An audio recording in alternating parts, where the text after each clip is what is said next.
कांग्रेस के प्रदर्शन के बीच संसद में पीएम मोदी से मिले शरद पवार। जानिए क्या हुई बात। दिल्ली में दो नेताओं की मुलाकात से महाराष्ट्र की राजनीति में अचानक गर्मा गई।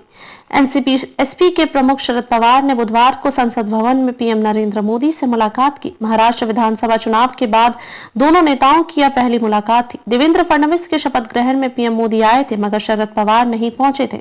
मुलाकात के बाद शरद पवार ने बताया कि उन्होंने किसानों के मुद्दे पर प्रधानमंत्री से बातचीत की है। बता दें कि दोनों नेता उस समय मिले हैं जब कांग्रेस संसद में अडानी मुद्दे पर प्रदर्शन कर रही है। बुधवार को भी जब शरद पवार संसद भवन पहुंचे, तब कांग्रेस के नेता बाबा साहब भीमराव अम्बेडकर के कथित अपमान के विरोध में प्रदर्शन कर रहे थे। पवार के पास उतने विधायक जितने बीजेपी को बहुमत के लिए जरूरी। विधानसभा चुनाव में शरद पवार की पार्टी एनसीपी एसपी को सिर्फ 10 और उद्धव सेना को 20 सीटें मिली थी।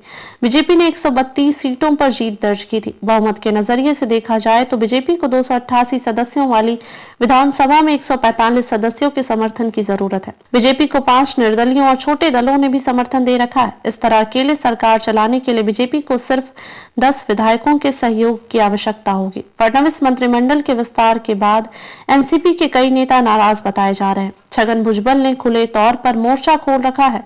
चर्चा है कि वह शरद पवार की तरफ वापस लौट सकते हैं। पीएम मोदी भी कर चुके हैं शरद पवार की तारीफ। शरद पवार महाराष्ट्र की राजनीति में चाणक्य माने जाते हैं। हर राजनीतिक स्थिति में सभी दलों के नेताओं को साथ कर रखते हैं। इसके बूते ही कांग्रेस से अलग होने के बाद भी कांग्रेस के साथ मिलकर महाराष्ट्र की सत्ता में लगातार 15 साल टिके रहे।